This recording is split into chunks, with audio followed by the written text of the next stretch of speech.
అందరికీ నమస్కారం. Welcome to me ఆర్ద్ర solutions. ఈరోజు మనం ఆంధ్రప్రదేశ్ రాష్ట్ర వ్యవసాయ శాఖ రైతుల కోసం రూపొందించిన మొబైల్ ప్లాట్ఫామ్ APAMS 2.0 గురించి తెలుసుకుందాం.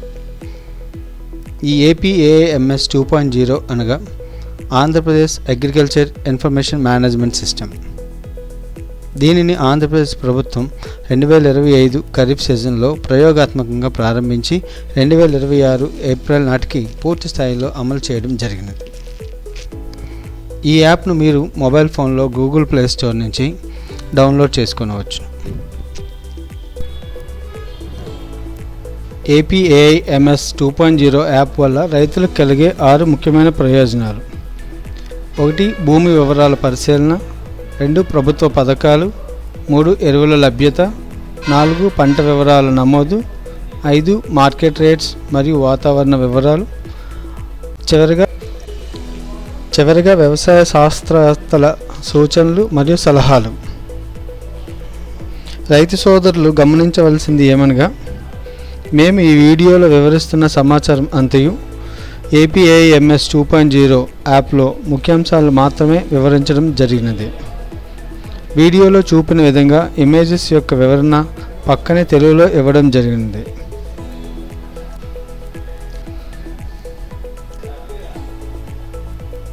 రైతు సోదరులు మొదటిగా ఫార్మర్ రిజిస్ట్రేషన్ చేసుకోనవలను.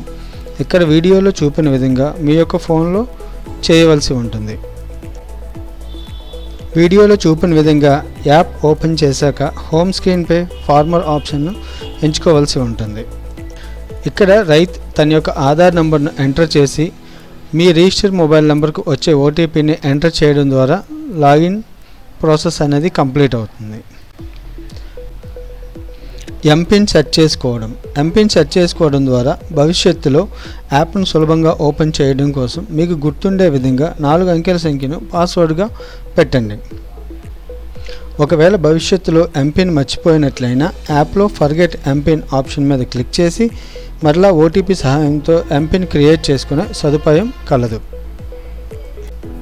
లాగిన్ అయిన తర్వాత రెవెన్యూ వెబ్లాండ్ డేటాబేస్ ఆధారంగా మీ పేరు మీద ఉన్న భూమి సర్వే నెంబర్లు, విస్తీర్ణం వివరాలన్నీ స్క్రీన్పై కనిపిస్తాయి. మీ వివరాలు సరిగ్గా ఉన్నాయో లేదో ఒకసారి యాప్లో సరిగా చూసుకోవాల్సి ఉంటుంది. యూరియా సిఫార్సు మరియు కొనుగోలు వివరాలు. మీ పరిధిలో రైతు సేవా కేంద్రం లేదా ప్రభుత్వ దుకాణాల్లో ప్రస్తుతం ఎంత యూరియా స్టాక్ అందుబాటులో ఉందో స్క్రీన్ పైన చూపిస్తుంది. మీ భూమి విస్తీర్ణం ఆధారంగా మీకు ఎంత యూరియా అవసరమో యాప్లో ఆటోమేటిక్గా లెక్కిస్తుంది. ఒక రైతుకు ప్రభుత్వం సిఫార్సు చేసిన మోతాదులోనే యూరియా లభిస్తుంది. నేరుగా RBKలోని కియోస్కో మిషన్ ద్వారా యూరియాను బుక్ చేసుకోవచ్చు. యూరియా లభ్యత గురించి వివరిస్తే, ప్రస్తుతం ప్రభుత్వం వారు యూరియా కార్డులు ఇవ్వడం జరుగుతుంది. ఈ కార్డులకు దగ్గరలో గల రైతు భరోసా కేంద్రంలో సంప్రదించవలసి ఉంటుంది. దీనికి కావాల్సిన డాక్యుమెంట్స్ మీ పట్టాదారు పాస్బుక్, ఆధార్ కార్డ్ మరియు 1B. మీ యొక్క పట్టాదారు పాస్బుక్కి మీ ఆధార్ నెంబర్ తప్పనిసరిగా లింక్ చేయబడి ఉండాలి.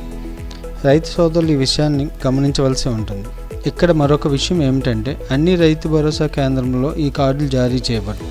ప్రభుత్వం వారు 2 మరియు 3 రెవెన్యూ గ్రామాలను కలిపి ఒక క్లస్టర్గా పరిగణించడం జరిగింది. కావున రైతు సోదరులు మీరు ఏ క్లస్టర్ పరిధిలో ఉన్నారో అనే విషయాన్ని తెలుసుకొని సంబంధిత సచివాలయంకు మీరు వెళ్ళవలసి ఉంటుంది. యూరియా కార్డు సహాయంతో మీ దగ్గరలో గల ఎరువుల డీలర్ వద్దకు వెళ్ళి మీకు అవసరమైన ఎరువులను ప్రభుత్వ సబ్సిడీ ధరలకు పొందవచ్చును. ఈ యాప్లో మీకు దగ్గరలో గల ఎరువుల దుకాణాలను వెతికే సదుపాయం కలదు. పంట స్థితి. మీరు సాగు చేసిన పంట రకం మరియు ఎంత విస్తీర్ణంలో సాగు చేశారో ఆ వివరాలను మీకు చూపిస్తుంది. వాతావరణ సమాచారం కోసం మీరు యాప్లోకి లాగిన్ అవ్వగానే హోమ్ స్క్రీన్ పైనే వెదర్ లేదా వాతావరణం అనే ప్రత్యేకమైన ట్యాబ్ కనిపిస్తుంది. మీ మొబైల్ లొకేషన్ ఆధారంగా మీరు ప్రస్తుతం ఉన్న గ్రామం లేదా మండలానికి సంబంధించిన వాతావరణ వివరాలను ఆటోమేటిక్గా యాప్లో చూపించడం జరుగుతుంది. రైతు సోదరులు అగ్రికల్చర్ సైంటిస్టుల యొక్క సలహాలు, సూచనలు తీసుకోవాలనుకుంటే యాప్లో మీ సందేహాలు, సమస్యలను తెలియపరచవలసి ఉంటుంది. మీరు పంపిన ఫోటోలను డిజిటల్గా పరిశీలించిన తరువాత మీ పంటకు ఆశించిన పురుగు లేదా తెగులు ఖచ్చితంగా ఏ రకానికి చెందినది, ఆ తెగులు నివారణకు ఏ రసాయన లేదా సేంద్రియ మందులు వాడాలి, ఎంత మోతాదులో స్ప్రే చేయాలి అనే విషయాలు మీకు స్పష్టంగా సూచిస్తారు. పై వీడియోలో సమాచారం అంతా మీకు ఉపయోగకరంగా ఉంటుందని ఆశిస్తూ మీ ఆర్ద్ర సొల్యూషన్స్. సెలవు. అందరికీ నమస్కారం.